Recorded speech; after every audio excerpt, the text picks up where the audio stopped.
Brothers and sisters. I want to speak from the topic, time to wake up.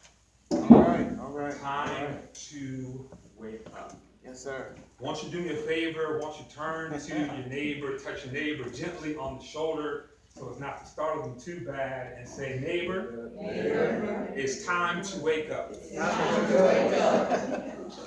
Yes, it is. Won't you turn back to your neighbor? And you said it so calmly and so gently, but won't you say it like you mean it, like you're glad to be here on a Sunday morning in the middle of August, and say, neighbor, it's time to wake up. It's time to wake up. Yeah.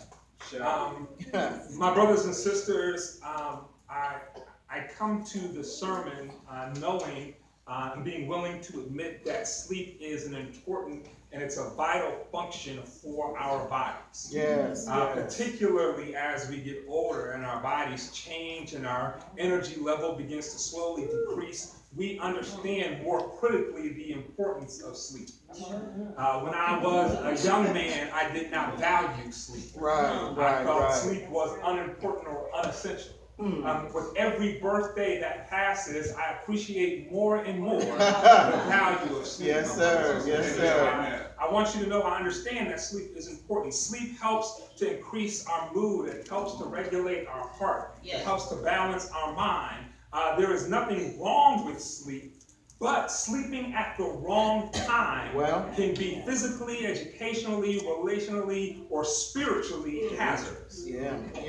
Sleep, my brothers and sisters, is critical to our coordination and our motor skills working well. Having the proper sleep allows for our sight to be able to work and ensures that our brain is properly registering what we are seeing. But falling asleep while we are driving is hazardous to our physical health and can result in physical injury or, God forbid, the loss of life for ourselves or others. Sleep is important to ensure that our brains are in the best condition to process information, and that once we do, sleep is critical to making sure that information properly makes it from our short-term memory to our long-term memory. But falling asleep in the classroom during a lecture, or even worse, falling asleep in the classroom during test time can be hazardous to our academic success. Our sleep is important, my brothers and sisters, to ensure that our ears are registering what we are hearing, and that we are hearing what is said and not hearing what we fear is being said. My brothers and sisters, but falling asleep during an important conversation with a loved one can be hazardous to our relational health. That's right. My brothers and sisters, I bring this up because I fear there are too many people in our day and time who are spiritually, politically, and morally fallen asleep. My brothers and sisters, and we are sleeping at such inopportune times that I wonder if we are suffering from spiritual narcolepsy. That we have a condition that we continually and repeatedly fall asleep, my brothers and sisters, that when the threats are the highest, when our spiritual attention ought to be the keenest, when our moral conviction ought to be the sharpest, my brothers and sisters, that we are asleep. I wonder if we're asleep, my brothers and sisters, when we have seen repeatedly over the last several years that the greatest enemy to freedom and democracy in the United States is disaffected white men. And the FBI has data that says that white men are responsible for the lion's share, if not all, of the mass shootings that have happened over the past several years. But they continue to classify Black Lives Matter activists as a higher threat than white nationalists, my brothers and sisters. I wonder if our government has fallen asleep. I wonder, my brothers and sisters, not just our government, but I wonder if our churches have fallen asleep. I wonder because we gather to places of worship on Sundays to sing praises to God, to pray to God, and even at times to give large sums of charitable donations, but we refuse to live, to act, and vote in ways that will no longer make it necessary for so many people to be poor in order that a few select people can have more money than they can possibly spend in one lifetime. I wonder, my brothers and sisters, if we have spiritually fallen asleep. I bring this up in relation to this text, my brothers and sisters, because in our pericope, in our selected text for this morning, Jairus has fallen asleep. Wow. Jairus has suffered from spiritual narcolepsy, my brothers and sisters. He has fallen asleep on his calling. As a religious leader, Jairus was called to read the sacred text, to read God's word for the people, and to help the people find the liberating messages that lie therein. And not only that, but secondarily, I believe that Jairus had a call to live out that liberating message so that people could see it in action in his life. And I believe, my brothers and sisters, that all of us who are called into relationship with God, all of us are called into these two areas of ministry to help people understand God's liberating message for their lives and to model that liberation in a way that they can see it at work in us. Okay. All right. No matter what we do, whether we preach, whether we sing, whether we usher, no matter what it is that we do, my brothers and sisters, that each of those is an opportunity to help people understand how God is calling them to live a more liberated life and to model that liberation so that they can see it. My brothers and sisters, and Jairus had this call, but in the face of an oppressive Roman Empire, Jairus made compromises that caused him to suffer from spiritual narcolepsy. In the face of an oppressive Roman Empire, my brothers and sisters, Jairus should have been leading people down to the Jordan River. And once there at the river, he should have pointed to the stones that lined the banks of the Jordan and told the stories of God's deliverance into the promised land. But he was suffering from spiritual narcolepsy. In the face of an oppressive Roman Empire, Jairus should have led people to one of the wine presses that perhaps would have been on the outskirts of the gentrified vineyards that were made possible from people taking land from the poor and middle class and consolidating those lands to provide wealth for rich people, my brothers and sisters. And there at the wine press, Jairus should have told them of how God worked in a wine press to call Gideon to help deliver God's people. All right.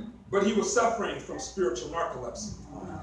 In the face of an oppressive Roman Empire, Jairus should have led people down into the valley where David met that seemingly invisible foe named Goliath. And armed with only a slingshot and 5 smooth stones, David took down what was seen as Israel's mightiest foe, my brothers and sisters. But Jairus had suffered from spiritual narcolepsy. My brothers and sisters, and so today the church, we ought to be taking people to the places in our lives, to the places in our collective lives. We ought to help people be thinking through their individual lives and point out the places where God has been at work in their lives, where God has delivered us time and time again, so that as we see the pressure mounting around us, we can face it with the faith of knowing that the God who has moved in our past and who is moving in our present is able to lead us into the future, my brothers and sisters. But we do not do this enough because we are suffering from spiritual narcolepsy.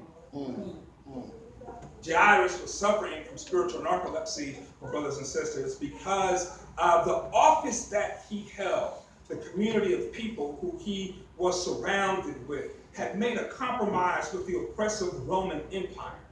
Jairus' spiritual narcolepsy was not a fault of Jairus. It is not solely an individual condition. It is not that there is something so wrong, so spiritually inept with Jairus that causes him to have spiritual narcolepsy, my brothers and sisters. But it is the community of people with which he is gathered have made a compromise, seeking to survive in an oppressive Roman Empire and refusing to stand up against it. Wow. And so because they had made that compromise, my brothers and sisters, they read in God's liberating word a compromised text. Wow. Because they had made that compromise for themselves, my brothers and sisters, they taught other people how to spiritually compromise. Because they had made that compromise for themselves, they made a practice of a compromised religion that reinforced the oppressive nature of the Roman Empire. Yeah. Because they had made that compromise, my brothers and sisters, what should have been a time of gathering for spiritual refilling and liberation became a time to reinforce the status quo, my brothers and sisters, where people came to a place seeking a word from God, but instead got a watered down word that tried to encourage them to make the best they could out of an oppressive system. And I wonder, my brothers and sisters, how many people come into our churches looking for a word of liberation? How many people come into our churches looking for a word that will set them free? How many people come into our churches looking for something that will help them to make sense of the chaos that is surrounding us? And instead, my brothers and sisters, they just get repackaged, oppression, my brothers and sisters, in the church that is just has a spiritual gloss on the same mess that they are getting Monday through Saturday in the world. Wow. My brothers and sisters, it is time for us to wake up.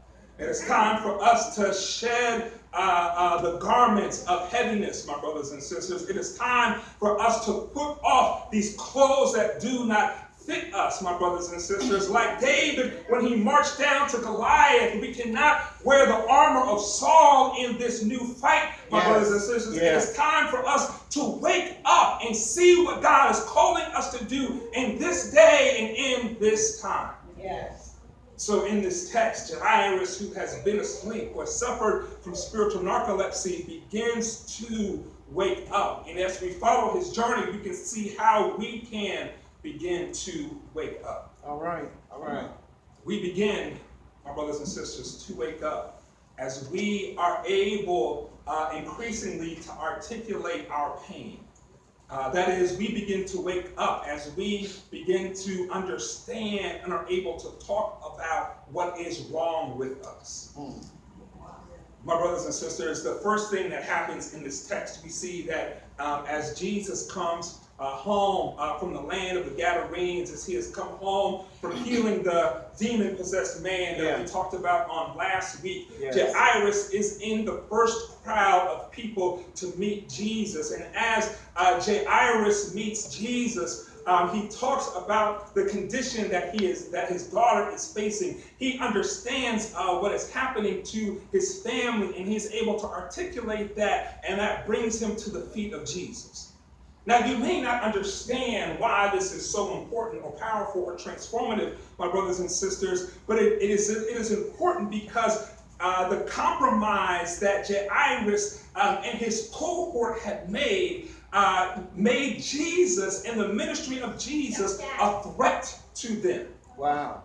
That as Jesus was preaching and teaching, as Jesus was going through and healing people, as Jesus, my brothers and sisters, was delivering people from their pain, as Jesus was setting people free from their oppression, as Jesus was preaching the word of God, that we are all created in the image of God, that we are all the imago Dei, my brothers and sisters, and that because of that, God's presence is not in a small box behind the temple where only certain people can access, but God's presence is with each and every one of us. As Jesus preached this message and the people flocked to Jesus, they came to hear this message, my brothers and sisters. It threatened the word that Jairus and his people were speaking, because it cast them, it brought them out as being hypocritical to the text.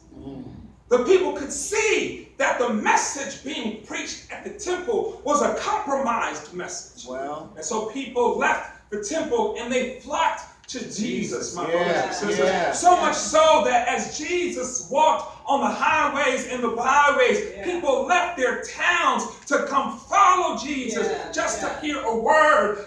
The Bible says that Jesus got on a boat and sailed from one side of the sea to the other. And as Jesus was sailing, people ran around the side of the sea, my brothers and sisters, to catch Jesus on the other side. That's how thirsty they were to hear the word that Jesus was preaching, my brothers and sisters. And that thirstiness, that need that could only be quenched by the living water that flowed from God's own mouth through the words of Jesus, it made the temple seem empty and frail. Because of that, my brothers and sisters, if you read the Gospels just a few chapters before, the Bible says that these same Pharisees, these group of people that Jairus is a part of, Jairus and his compatriots, meet together and they begin to plot. They don't meet together for a spiritual retreat, my brothers and sisters. They don't meet together and ask the question, why is our preaching not more in line with what Jesus is saying? How can we change in order to be more spiritually relevant to the needs of our people? They do not meet, my brothers and sisters, to reassess what they are doing, but they meet to try to eliminate the competition. Wow. They meet and they begin to plot how they can get rid of Jesus, how they can get Jesus out of their hair. How is it that they can eliminate this message, my brothers and sisters, so that their message begins to look brighter because there is no true light. And in their plotting, my brothers and sisters, they are beginning, not only do they plot amongst themselves, but the Bible says they begin to meet with the Herodians, my brothers and sisters. And if you know anything about the biblical text, you might know that the Pharisees and the Herodians did not mix.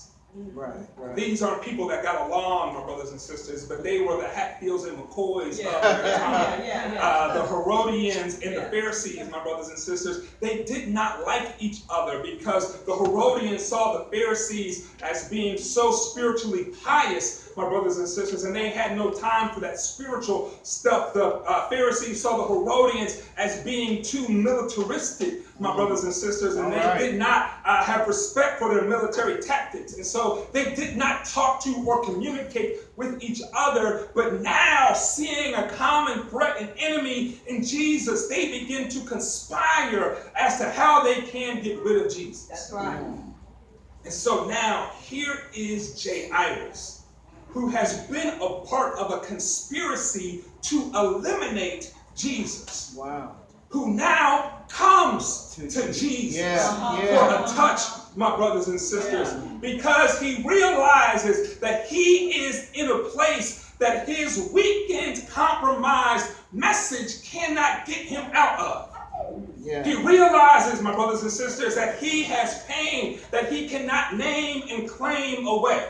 Right. He realizes that no positive confession can impact his circumstance, my brothers and sisters. He realizes that there is no empty rhetoric that can really touch the source of his pain. As he looks at his daughter and sees that his daughter is dying, he realizes there is only one person that can help him, and that person is Jesus. And so Jairus has to swallow his pride, has to repent of his actions, and has to place himself at the feet of Jesus. Wow.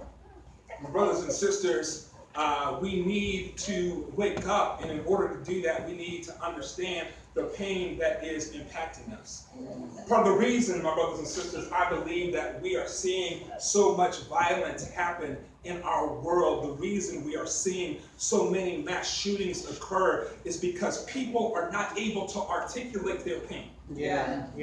People are experiencing pain, my brothers and sisters. The economy is not set up for people to be able to succeed well, my brothers and sisters. And because people are struggling, as the great theologian Tupac Shakur once said, trying to stay legit, trying to pay the rent, trying to make $1 out of 15 cents. My brothers and sisters, people are trying to figure out how to make it in this world with tools that do not equip them to be able to be successful, and they have pain that they cannot articulate. And because they cannot articulate it, they use violence as a means of communicating their pain.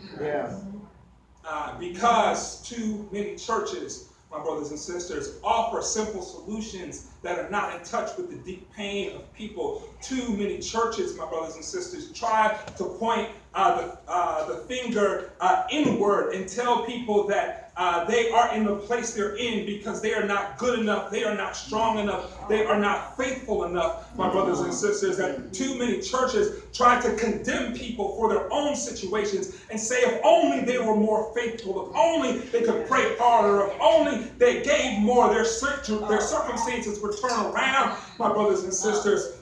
Because people are not able to articulate the true nature of their pain, they react in violent ways that are disruptive and destructive to our community at large. That's right. That's right. My brothers and sisters, I was pleased to hear recently that Bishop T.D. Jakes, the great televangelist, who has thousands upon thousands of people, has repented of his own message. Wow. Come on. Bishop Jakes said for too long, he has told people that the reason they are poor is because they are lazy. The reason they are poor is because they are too selfish. The reason they are poor is because they do not give enough. But that he has learned that that is erroneous, that is not true. That the reason that people are poor is because the economy is set up to force certain people to be poor in order to make other people rich. And that if we are going to address the issue, we cannot tithe our way out of the issue. We have to vote our way out of the issue, brothers and sisters. We have to create policy that enables people to earn a living wage, my brothers and sisters, and we have to vote out all of the people who would subsidize their living on taxpayer money while refusing to allow those very same taxpayers to earn enough to be able to provide for themselves and their families. We have to be able to understand and articulate our pain, my brothers and sisters. But secondly, we begin to wake up as we understand that people are more important than our position. Wow. Yeah. People are more important than our position. Can't you see Jairus, my brothers and sisters, in this wrestling that he must do inside of him as he goes to see Jesus? Wrestling with what does it mean that now all of these people who I have looked down upon, all of these people who I have condemned, all of these people who I have tried to make unworthy, now I must stand among them in order to see Jesus. What must it mean for Jairus to put off the colleagues that he has gathered around himself, to risk losing the social status that he has with the people who he has worked so hard to position himself around in order to go now and be with people to come to Jesus? What must it mean for Jairus to sacrifice all of that, my brothers and sisters, to go see Jesus? But, my brothers and sisters, the lesson for Jairus does not stop there. But even after he goes and after he gets Jesus' attention as they are on their way to his house in order that Jesus might heal his daughter, as Jairus, his spirits maybe for the first time in a long time are starting to lift as he imagines his daughter being healed by Jesus, as all of the sacrifices that he has made to get to this moment now start to feel like they are beginning to be worth it, my brothers and sisters. Jesus stops on the journey. Wow. As they are in the middle of the procession, Jesus stops, my brothers and sisters, because there is something else that has happened. there is somebody who has touched the fringes of Jesus' Yes. cloak. There is a healing that has taken place, my brothers and sisters, in the middle of the journey to travel to Jairus' house. And as this conversation is happening, my brothers and sisters, with Jesus and with this woman, can't you see Jairus looking at his watch? Wow. Can't you hear the echoes of the second hand as they tick away? Ticking, echoing in Jairus' brain. Can't you feel him counting the seconds as Jesus is seemingly wasting time that could be spent getting to Jairus' house? Can't you see Jairus thinking about his daughter lying in her bed, waiting for Jesus to make it there while Jesus is engaged in a conversation with somebody who has already been healed? Can't you see the dissonance in Jairus' mind, my brothers and sisters, as it cannot make sense that my daughter is in pain, but Jesus is talking to somebody whose pain has already gone away? This is the wrestling that Jairus is called to do, my brothers and sisters. And I would argue that the lesson for Jairus in this, and this is the lesson that we have to come to understand, my brothers and sisters, is that even as we are able to understand and articulate our pain, just because we are able to talk about it does not mean that our pain always takes precedence. This is one of the struggles of growing up, my brothers and sisters, is that when we grow up, we realize that our pain is not always the most important thing that is happening in any given moment. If you don't believe me, my brothers and sisters, all you have to do is wake up with a headache when it's time to go to work. Come on. My brothers and sisters, and while if you are able to have a good job and somebody who understands, you may be able to call in sick one day. Maybe you're able to call in sick 2 days. But if your headache persists, my brothers and sisters, there are only so many days before you have to suck it up and go into work, because your pain does not take precedence over your need to be at work. And if you try to put your pain over the importance of you being at work, soon you may find yourself without employment. My brothers and sisters, all you have to do to understand this is to talk to any mother. Talk to a mother, my brothers and sisters, who may be in pain when their child is hungry, who may be in pain when their child is thirsty, who may be in pain when their child is in pain, and ask them whose needs take precedence. Wow. My brothers and sisters, as we grow up, we begin to understand that our pain does not always take precedence, my brothers and sisters, but we can understand our pain, we can articulate our pain, and also have to understand that sometimes our pain has to take a back seat. This is the lesson that Jairus has to learn, my brothers and sisters, and he has to learn this not because Jesus is trying to punish Jairus, but because everything in the society that they had built in Israel, because of the compromise they made with Rome, was built to privilege Jairus. I want you to understand, Jairus was not a person who experienced ultimate privilege, my brothers and sisters. That was reserved for Roman officials who could walk through the country and better not be touched, lest the wrath of Rome come down on everyone in the region. Jairus did not have ultimate privilege, my brothers and sisters, but Jairus had relative privilege. Jairus had relative privilege to the people around him.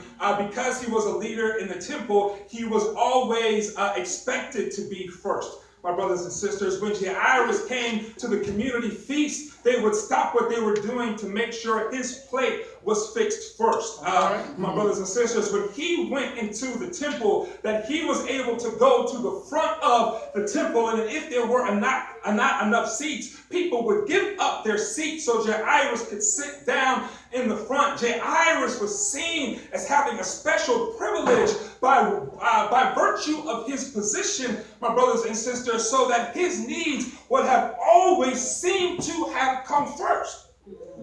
But in this moment, my brothers and sisters, Jesus does a divine reversal. Jesus enacts that scripture that says the first shall be last and the last shall be first.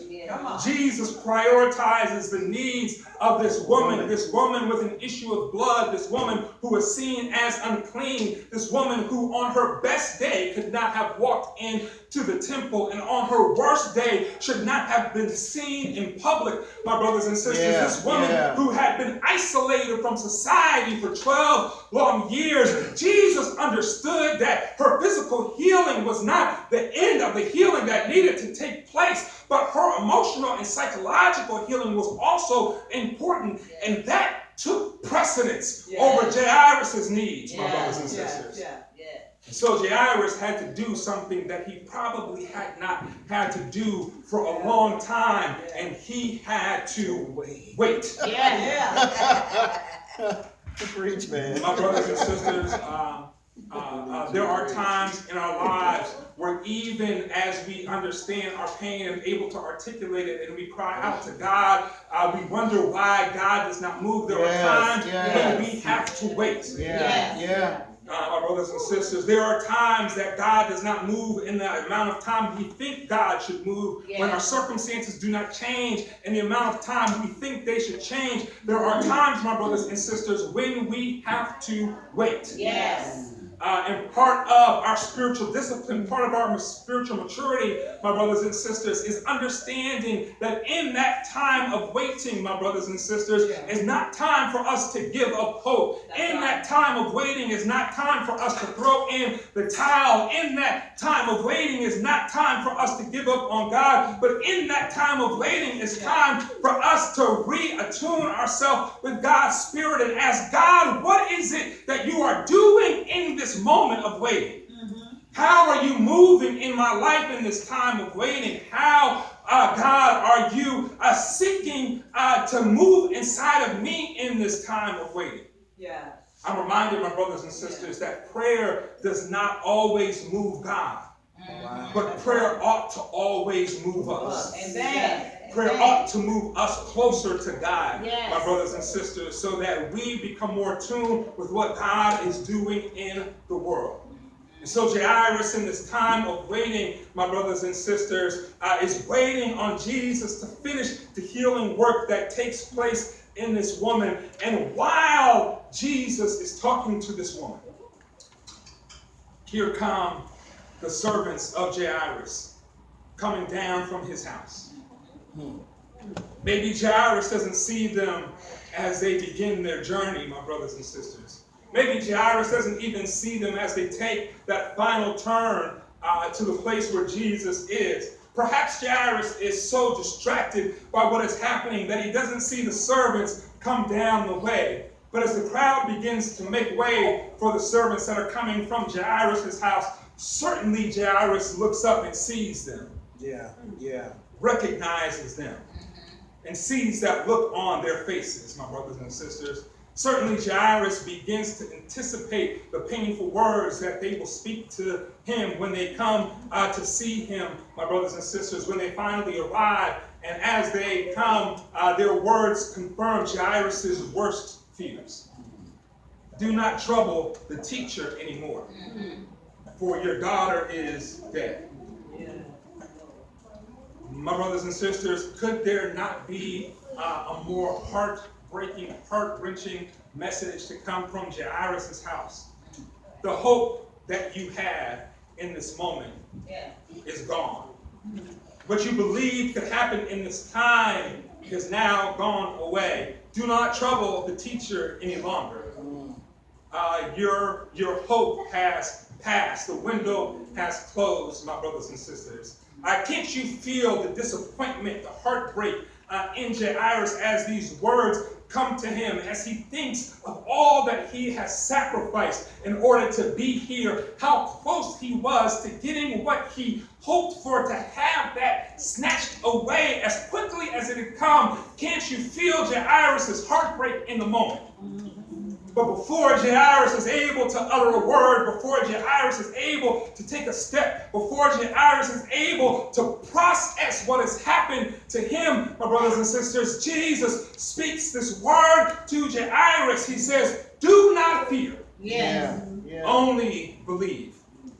My brothers and sisters, and this is the last part of waking up, my brothers and sisters. We begin to wake up when we understand, my brothers and sisters, that God's movement does not always happen the way we think God's movement should happen. In Jairus' imagination, Jesus would show up while his daughter was sick. His daughter would see Jairus walking in with Jesus.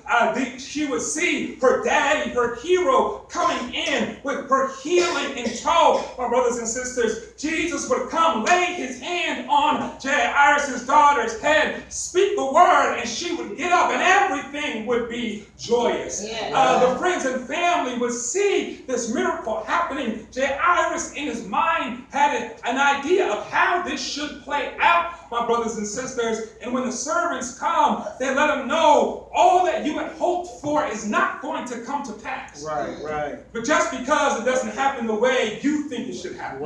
Just because it doesn't happen the way you want it to happen. Just because it doesn't happen the way you have dreamed or envisioned it happening, my brothers and sisters, does not mean that God's deliverance will not happen. But as the prophet reminds us, as high as the heavens are above the earth, so high are God's ways above our ways, and God's thoughts are above our thoughts. My brothers and sisters, what I'm simply trying to tell you is that God's imagination is bigger than ours. God's ideas, my brothers and sisters, far outpace our ideas. And so whatever plans we have concocted, whatever schemes we have designed, whatever hopes we have, my brothers and sisters, we ought not be attached to them playing out the way we have designed, but we ought to be attached to the designer.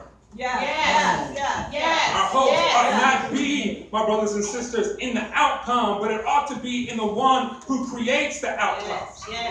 Our hopes, my brothers and sisters, ought not be in the pathway, but in the one who created the path.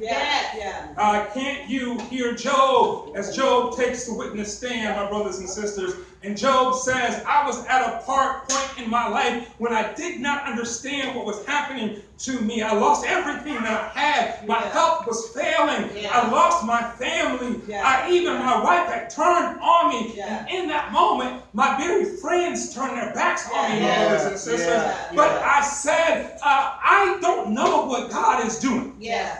I don't know where God is. I feel like David. If I look high, I don't see him. If I look low, I can't see him. If I look to the left or I look to the right, I cannot see him. But I trust in God. I trust that even though I cannot see God, I trust that God can see me. And that God knows the way that I must take. And when I come out, I will come forth as pure gold. My brothers and sisters, God does not always move in the way that we think God should move, but God's movement is clear. God does not move in the time that we think God should move, but God's movement is clear, my brothers and sisters. To say this another way, I don't know what God is doing in our country right now. I don't know, my brothers and sisters. I don't know. I don't know why we have this racist demagogue in the White House. I don't know why we have a Congress that refuses to stand up and protect democracy. I don't know why we have a Supreme Court that seems unable to make a judicious decision, my brothers and sisters. I don't know why we have people who are falling asleep at the voting booths, my brothers and sisters. I don't know why this is happening, but I trust in God. I trust in God, my brothers and sisters. And so I will do, in the words of Donnie McClurkin, I will do all that I can. And after I've done all I can, I'm still going to stand. I will not bend. I will not bow. I will not give up. I will not give in, my brothers and sisters. I will do everything that I can. And at the end of that, I will still stand, because I believe, like Martin Luther King, that the arc of the universe is long, but it bends towards justice. I believe in the words of the song that I learned when I was just a kid, that God has the whole world in his hands. I believe, my brothers and sisters, that the energy I expend, that the pain that I must go through, that the tears I cry at night will not be wasted. But I believe that what Paul said is true, that God works out everything for the good of those who love the Lord, who are called according to his purpose. So even though it may not feel good right now, even though it may not look good right now, even though it may not seem like it's good right now, my brothers and sisters, I choose to trust God. Day in and day out, I choose to trust God. Week in and week out, I choose to trust God, my brothers and sisters.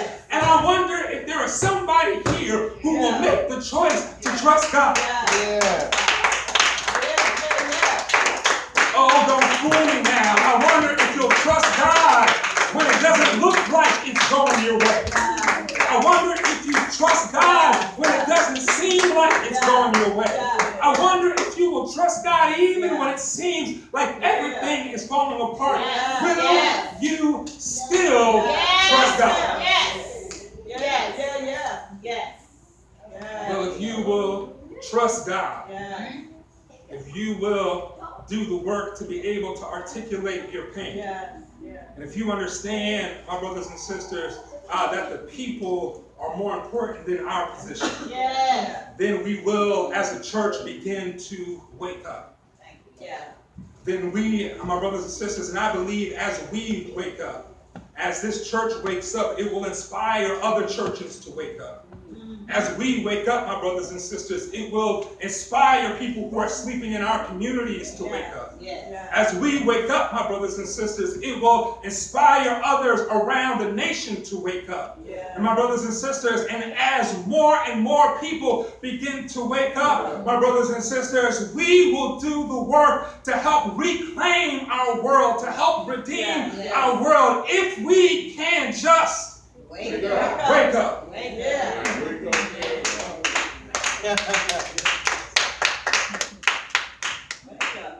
There is a practice that we have, my brothers and sisters, that we call response to the word. It is our way of acknowledging that that God is at work speaking to and through us. That God does not just desire to speak to me because I'm the one in front of you today, but God desires to speak to and through each and every one of us. So we take a moment and say, God, what is it that you are saying to me right now? What is it that you are calling me to do right now? How are you calling me to live out my calling more fully? God, what is it that you are calling me to continue to do? What is it that you